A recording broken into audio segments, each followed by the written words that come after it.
한국은 아시아에서도 높은 평가를 받는 양질의 교육을 갖춘 국가입니다. 교육을 발전의 뿌리로 여기며 교육 발전에 투자하는데 중점을 두는 국가 중 하나이기도 합니다. 따라서 한국은 많은 유학생을 유치하여 생활하고 공부하고 있습니다. 한국의 소문은 다 거짓. 60년 전 한국에서 공부한 교수가 한국 다시 찾은 이유. 전 세계적으로 한국의 발전은 약소국에겐 앞으로 나아가야 할 이정표가 되어주고 있고 강대국에겐 위협적인 나라의 모습으로 항상 거론되죠.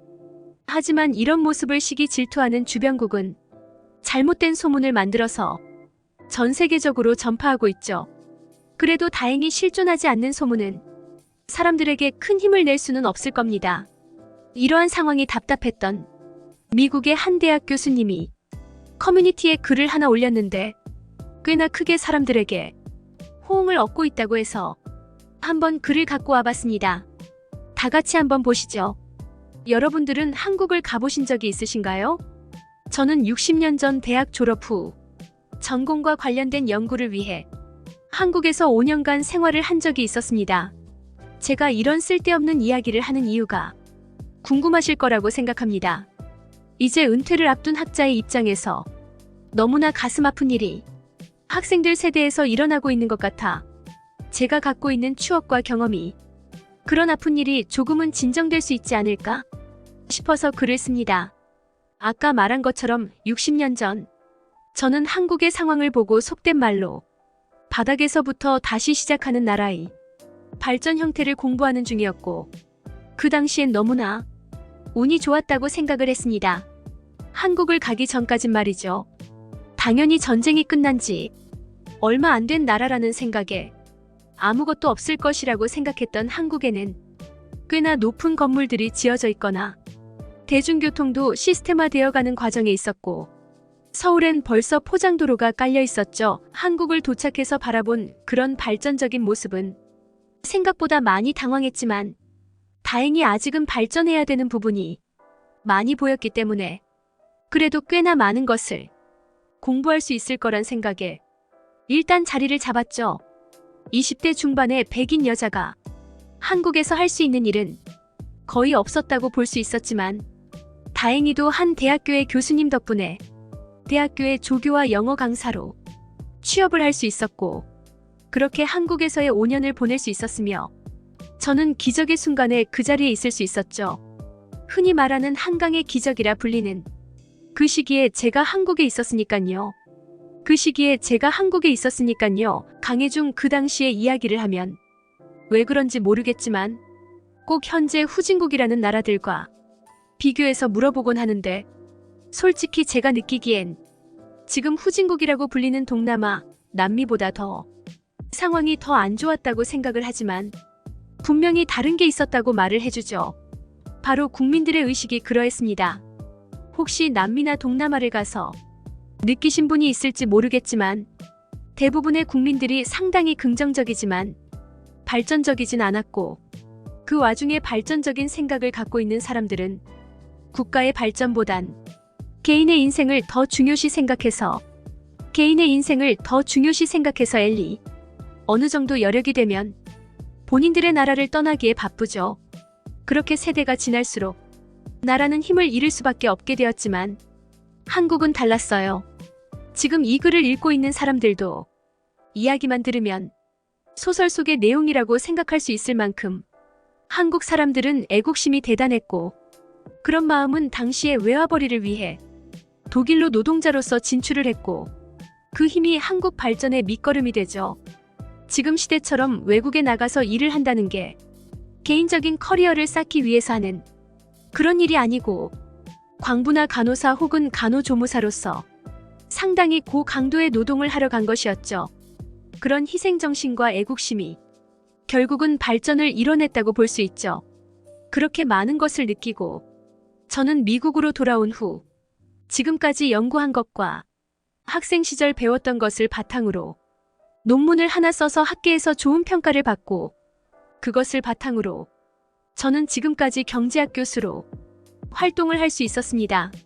그 이후 한국의 발전을 직접 눈으로 보고 싶었지만 이상하리만큼 바쁜 일정은 쉬지 않고 계속되었고 개인 휴가조차 다녀올 수 없을 정도로 바쁘게 되면서 한국의 발전은 뉴스나 인터넷으로만 접할 수 있게 되었죠.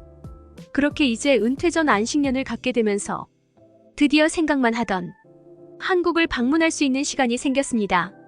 그렇게 손자와 손녀에게 세상을 보는 눈을 넓히라는 의미에서 한국을 같이 오게 되었고, 처음 도착한 인천국제공항의 모습은 제 눈에 눈물이 맺히기에 충분한 모습이었는데요. 누군가는 그저 발전적인 나라의 모습에 눈물이 왜 나냐고 할 수도 있겠지만, 제가 한국에 있던 시기에 인천에 이렇게 발전적인 모습에 공항이 들어온다는 것은 상상도 못하는 상황이었기 때문에 그저 말도 안 될 정도로 발전적인 공항의 모습은 저에게 감동으로 다가오기 충분했다고 생각합니다. 도착한 공항엔 최첨단 기술이 즐비하고 미국에서도 볼 수 없는 다양한 기술이 적용되어 있었죠. 이건 한국이 아니라 어디 나라를 갔어도 이 정도로 발전적인 모습을 보았으면 감동까진 아니어도 기술력에 감탄 정도는 했을 것 같다는 생각이 들 정도였죠. 그렇게 아이들에게 한국의 60년 전을 이야기해줬더니 저보고 거짓말쟁이라고 하는 모습을 보곤 아이들의 상상력으로도 믿을 수 없을 만큼 발전을 했구나를 알 수 있었고, 그런 아이들의 모습에 웃으면서 택시를 타고 종로로 향했습니다. 종가격에 도착한 저는 모호한 감정을 느끼게 되는데요. 제가 떠날 때까지만 해도 종각은 이렇게까지, 굳이 따지면 꼬마 빌딩이 밀집해 있는 지역처럼 형성이 되어 있었는데, 그런 것들은 다 사라지고 초고층의 빌딩들이 들어와 있는 모습이, 추억할 수 있는 공간이 하나 없어진 것과 같아서 뭔가 슬프기도 하고, 그런 지역이 이렇게까지 발전한 모습에 놀라운 감정이 같이 생기면서 어떻게 표현할 수 없는 복합적인 감정을 느끼게 되었던 겁니다. 종각에서 더 안쪽으로 가서 종로도 가보고 싶었지만 일단 호텔을 들어가야 했기 때문에 종각 근처의 호텔로 향했고 체크인을 했습니다. 쾌적한 한국의 호텔은 뉴욕이나 LA 어디를 가도 만나기 쉽지 않은 규모의 호텔이었고, 예전이면 전혀 생각도 못했을 숙박업소가 생겨 있었죠. 이제 나이가 있어서 그런가 비행기 탄 것이 피곤해서 잠깐 쉰 다음 아이들과 함께 서울시티 투어인 타이거버스를 타러 갔습니다. 광화문역에서 출발하는 버스를 탔는데 2층 버스에 지붕이 없어 개방감이 상당한, 버스는 적당한 속도로 달리고 있었고 개인 자리마다 오디오가 설치가 되어 있어 자세한 설명을 해주는데, 솔직히 저는 그런 안내가 필요 없었죠. 다 알고 있고 말하는 것들이 제가 있었을 당시에 이야기가 많았으니까요. 하지만 아이들은 그런 한국의 역사나 지금까지 발전해온 한국의 모습이 상당히 흥미롭고 재미있었던 건지 눈은 밖에 보이는 수 많은 고궁에 향했고 귀는 오디오에 집중해서 제 이야기는 듣지도 않고 있는 듯 했죠. 어느 정도의 시간이 지났을까요? 천천히 시내를 보면서 추억에 잠겨 있을 때 남산에 도착을 했고, 제가 한국에서 미국으로 갈 때쯤 준공을 한다는 이야기가 있던 남산타워가 웅장함을 나타내는 모습이 꼭 한국의 발전을 나타내는 모습과도 가깝게 느껴졌습니다. 아이들이 꼭 케이블카를 타고 조르는 바람에 생각도 없던 등산을 하게 되었고, 케이블카를 타고 올라간 산 꼭대기에선 60년 전과는 확연히 달라진 서울의 모습을 볼 수 있었습니다. 수많은 고층 빌딩과 화려한 간판들, 까마득히 보이는 랜드마크들까지 뉴스에서 보던 서울의 모습이 확실히 보이기 시작했죠. 얼마나 많은 사람들의 희생이 있었을지는 감도 못 잡을 만큼 대단한 발전을 이뤄냈다는 생각을 했죠.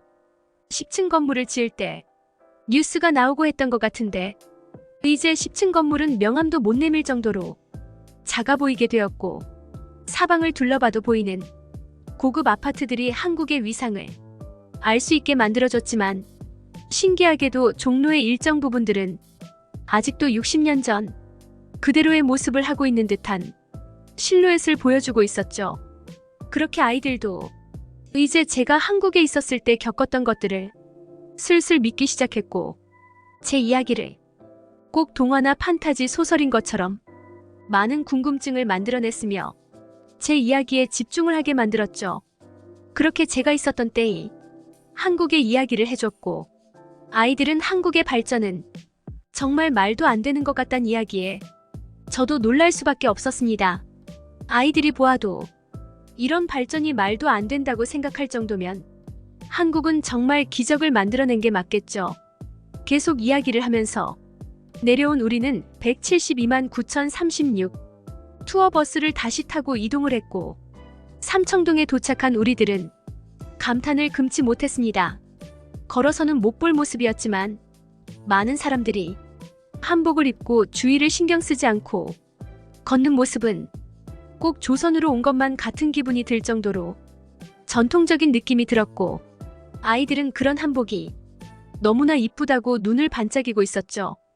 그래서 삼청동에서 내려 한복을 빌려 입고 종로 일대를 돌아다녔는데 이아까 종각은 분명히 한국에서 떠날 때와는 완전히 다른 지역이 되어 있었지만 예전의 모습을 어느 정도 유지하고 있었죠.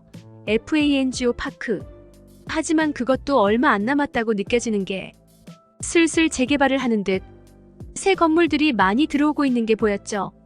무언가 아쉽지만 그게 경제학적으론 맞는 이치라고 생각을 하며 아이들과 저는 이제 호텔로 들어왔죠. 이렇게 많은 것을 바라보면서 한 가지 걱정거리도 생겼었습니다. 혹시 아시는지 모르겠지만 모든 나라가 경제적인 발전을 이루고 나서는 개인주의적 사고가 심해지고 서로를 불신하는 사회가 형성이 되는데 전 한국에서 살 때 옆집에 살던 할머니가 주시던 사과 한 조각에 담겨있는 정을 너무나 좋아했는데 그런 것이 사라지지 않았을까? 너무나 걱정스러웠습니다. 왠지 오늘 서울 투어를 하면서 주위에 사람들이 보여준 모습들이 무언가 차가워졌다는 느낌도 어렴풋이 느꼈기 때문에 그런 걸 수도 있을 것이고요.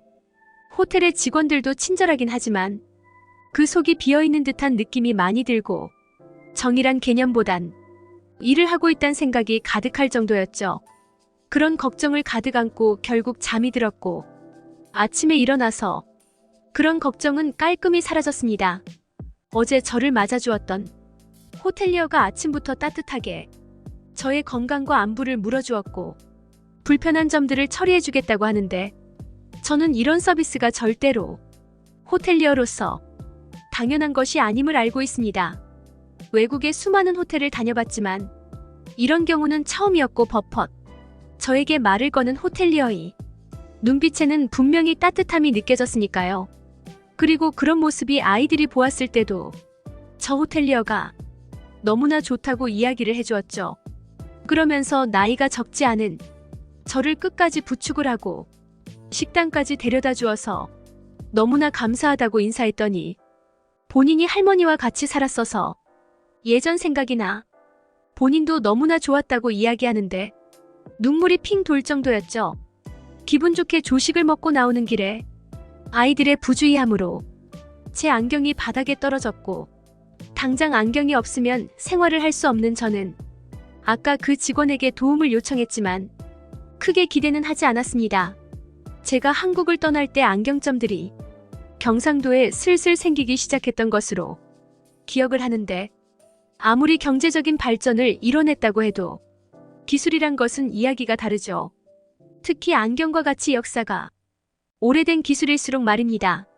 그래서 안경이 다시 만들어질 때까진 그냥 호텔에서 쉴 생각을 갖고 다른 호텔리어에게 부탁을 해서 방으로 돌아와 쉴 준비를 하는데 갑자기 방으로 전화가 왔고 내용이 안경이 벌써 수리가 끝났다는 이야기였죠. 제 안경을 갖고 간 지 30분밖에 되지 않는 시간이었는데 벌써 수리가 끝났다는 이야기에 놀랄 수밖에 없었죠.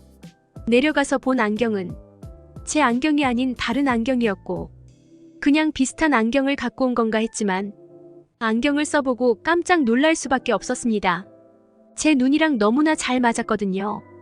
그래서 이게 어떻게 된 일이냐 물었더니 CARIN 근처에 안경점이 있어서 CARIN 새로 만들어 왔다고 하곤 뒤돌아가려는데 CAR 말이 안 된다는 생각을 하고 있었죠. 그게 말이 되냐고 뒤에 이야기를 했더니 한국은 미국이랑 다르게 안경이 나오는데 10분이면 된다고 이야기하면서 지금은 안경만으로 맞춰서 오래 걸린 거라고 웃으면서 이야기하는데 너무나 당황스러웠습니다. 한국은 정말 사람들이 기술력이 미쳤다는 걸 알 수 있었습니다. 이렇게 한국의 많은 점을 다시 느끼고 돌아올 수 있었죠. 사실 간단하게 글로 작성을 했지만 제가 느낀 점은 이것보다 더 큰 감정이었고 그걸 깊게 이야기해도 어차피 믿지 못할 걸 알기 때문에 어느 정도 선까지만 썼습니다. 이런 한국을 음해하고 다니는 세력이 요즘 대학교 여기저기서 많이 보입니다. 애브설루트. 사실 범인이 누군지 잘 알고 있지만 그걸 밝히면 선입견이나 편견이 생길 수밖에 없기에 직접적으로 밝힐 수 없습니다. 대체적으로 한국과 관련된 소문은 거짓 소문이 많습니다. 한국 사람들은 본인들의 자랑거리나 좋은 점들을 절대 외부에 쉽게 이야기하지 않죠. 굳이 밖에서 이야기한다면 본인들의 단점을 먼저 이야기할 만큼 겸손함을 미덕으로 하는 시민의식을 갖고 있습니다. 그런데 요즘 소문은 어떤가요? 한국이 특정 나라를 부러워한다던가 예의가 없다는 듯 이야기를 하고 사람들의 시민의식이 잘못되어 도둑이 많고 나라가 너무 가난해서 기아가 많다는 듯 이야기하는 것들이 많죠. 이런 모든 것들은 한국을 한 번만 방문하면 모두 잘못되었다는 것을 알 겁니다. 한국 사람들은 어딘가를 부러워하기보단 주변국들이 한국을 부러워할 만큼 앞서 있고 예의는 이야기할 게 없을 정도입니다. 아마 도둑은 전 세계에서 가장 적을 거고 가난하다고 이야기하기엔 너무나 화려한 도시가 되었죠. 전 세계 5대 도시를 꼽으면 서울이 꼭 들어갈 정도로 한국은 대표적인 선진 국가로 성장 중에 있습니다. 제가 갔을 때 느낀 것도 워싱턴이나 뉴욕보다 훨씬 더 발전적이고 깨끗한 도시였다는 걸 느낄 수 있었을 정도였죠. 분명히 60년 전에는 필리핀이나 여러 동남아 국가보다 훨씬 어려웠던 게 사실이지만 이제는 그랬다는 게 믿겨지지 않을 정도로 급속 성장을 이뤄냈고 전 세계에서 부러워하는 도시가 되었죠. 그러니까 한국의 이상한 소문을 믿지 말고 그런 이야기를 하는 사람이 있다면 그들의 국적을 다시 한번 확인해보고 그들이 왜 그럴까를 한번 역사적인 사실과 현 한국과의 관계에서 알아보기를 권장합니다.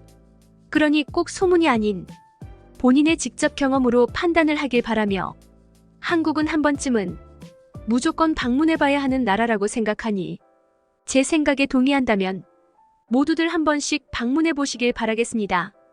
위대한 대한민국 과학자 여러분들께 큰 박수를 보냅니다.